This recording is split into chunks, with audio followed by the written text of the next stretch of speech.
had the pedal to the metal, to mix my metaphors a little bit. It's exceeded my wildest expectation, even in the short run, of how much we've been able to get done and have exposure to a variety of pieces of technology. Maybe preeminent among all of them, the virtual reality technology that we have. It's in the news a lot lately. I think it's more on the public consciousness. USA Today had a spread on that. I think it's on the cover of Time magazine this week. We feel like we've been in front of the curve, and we think with Mark Cuban's engagement, we'll continue to be able to stay in the vanguard of something that's going to become more and more a part of the fabric of American life, really, including the way we consume watching sports and the way we instruct and train our student athletes. So we're excited about that. So there'll be a broader conversation about the Cuban Center as we go along, but it is coming up on football season, so we're here to talk about one specific application that it'll be better for you guys to see it than to listen to me talk about it. But it's really something that has been done in other places by third-party contractors that come in and sell a product, and that's good, and that's fine.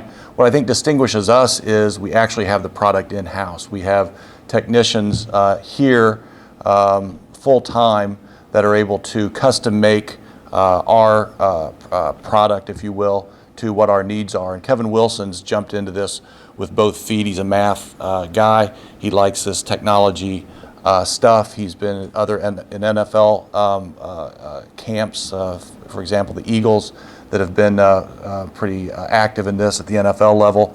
And he's really come up with his own thing that he calls flashcarding. And he may or may not have talked about this with you guys a little bit, but basically it's taking the 3D filming. You may have seen it around. It looks like a baseball bat with a little globe on it. It has cameras all the way around and is able to create a 3D experience for the football players, whether it's from the perspective of a middle linebacker or the perspective of a quarterback or the perspective of a safety or a cornerback. And he gives a quick jolt of about 3 or 4 seconds of a play evolving to help the players train their minds to react to certain keys that takes it way beyond trying to do that in a two-dimensional film session.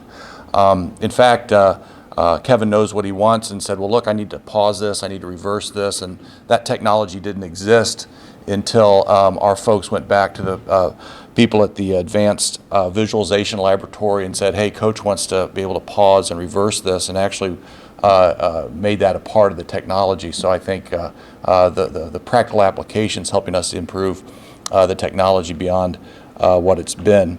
I would like to introduce our two in-house experts, Patrick Dane and Brian Hulley, are full time basically on the Cuban Center and have been focused on the virtual reality piece. I'm trying to think what else I should add here.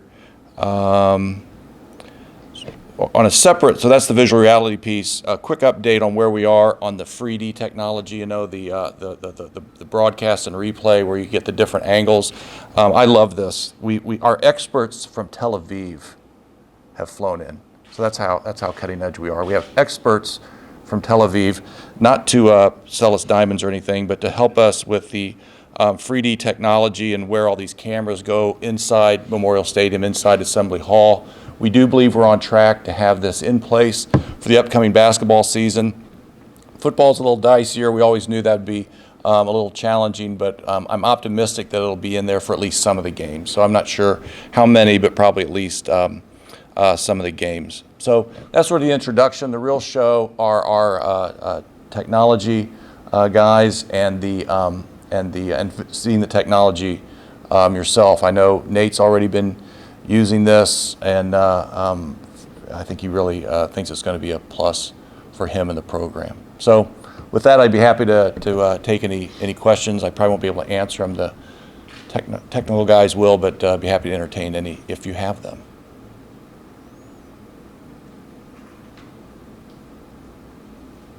Yes? What the challenge was with the football stadium versus Assembly Hall? More space to cover? Yeah, we've got that gap in the south end zone, and so in a perfect scenario, you've got them equidistant from each other all the way around. It's upwards of like 25 or 30 cameras in a venue, right? So that gap is challenging for us. Don't have that issue in Assembly Hall. Now we've had to coordinate that with the renovations that are going on there, but it's still been an easier nut to crack than Memorial Stadium.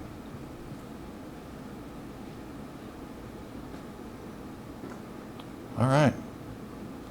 Jeremy, anything else? I missed anything? No, there's just some video displays we'll have. There's one play that you'll get to view from the vantage point of a quarterback. There's a 360 video that we experimented with women's soccer that you'll get a chance to look at, and then some icons on campus that you can do a tour of, so that you can experience virtual reality. No, a lot of the student media wasn't even here on the June 5th announcement, but you get an idea of what we're doing, and it was created by these three people here. Like Fred said, it's done in-house, and it's done every day. No one's flying in for a couple days to do it. They're here all the time cranking this kind of material out for us.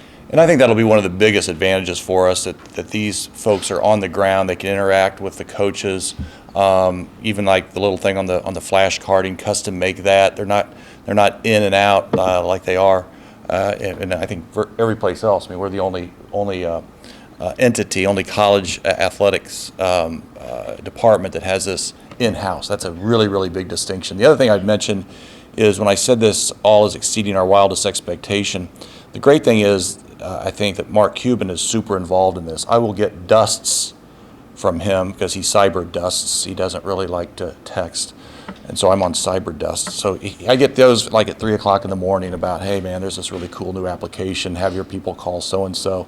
And so with him as our secret weapon, I think we'll always have a competitive advantage of being a little bit in front of the pack.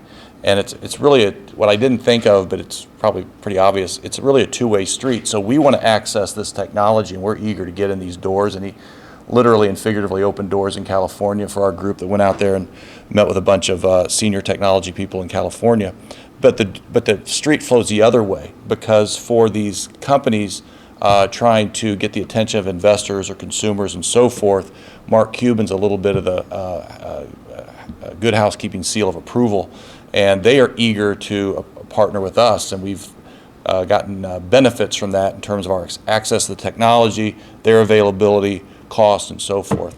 So this affiliation with Mark Cuban has been great, and frankly, there's probably more value in those soft benefits than even the $5 million that he's pledged to the center.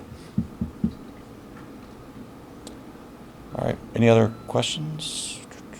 All right, well, I appreciate you guys being here. I really encourage you to look at the technology, and feel free to ask these guys what it's all about and how it works, because they're the experts, and we're glad they're here.